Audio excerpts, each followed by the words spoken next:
Pour installer une manette de starter, il vous suffira de prendre donc la manette de starter que vous venez d'acheter, de venir desserrer les vis. Voilà, faites attention à la rondelle. Donc vous enlevez la première vis, puis vous dévissez la deuxième vis. Et avec un peu de chance, ça peut rentrer. Voilà, impeccable. Vous la positionnez à la hauteur souhaitée. Vous positionnez votre vis. On vient remettre la rondelle dentelée. Et on vient resserrer l'écrou. Alors quand vous serrez sur ce type de manette, il faut serrer quand même pour que la manette puisse tenir. Mais c'est du plastique. Alors même celles qui sont en fer, j'ai eu le tour. Serrez pas trop fort. Vous serrez juste pour ce qu'elle tienne, mais c'est tout. C'est quand vous voyez que la manette elle commence à se déformer, là vous avez serré trop fort.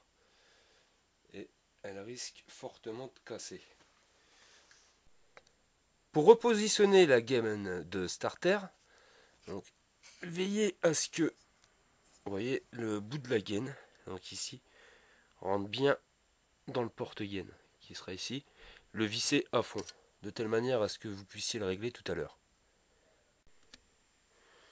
Vous prenez la gaine du frein donc de starter, vous allez passer le câble à l'intérieur de la fente pour ensuite venir glisser la gaine à l'intérieur. La gaine est remontée à fond, elle est embutée. Ensuite, là, il va falloir vous équiper d'un bloc câble.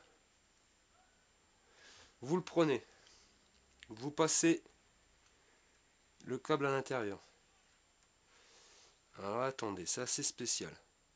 Il faut passer le câble dans la fente, prévu à cet effet dans la manette. Ensuite, vous venez donc le passer complètement. Votre passe-câble, il va falloir le faire rentrer donc de force, comme ça, pour pouvoir faire passer l'autre bout du câble dans la fente. Voilà, comme ça, il est passé.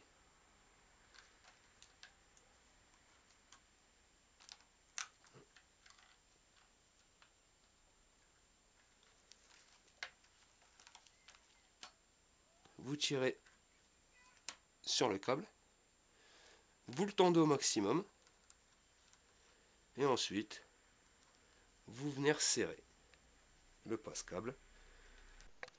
Vérifiez que le câble soit bien resté au niveau du starter, bien à son orifice, donc là il n'a pas bougé. Vous pouvez ajuster le jeu au niveau de la molette, donc qui sera ici, en le serrant plus ou moins fort. Vous avez un contre-écrou à venir serrer pour pas que ça se desserre. Ici, donc ça vous venez le serrer. Et ensuite vous venez refermer le capuchon noir prévu à cet effet. Votre câble de starter est maintenant prêt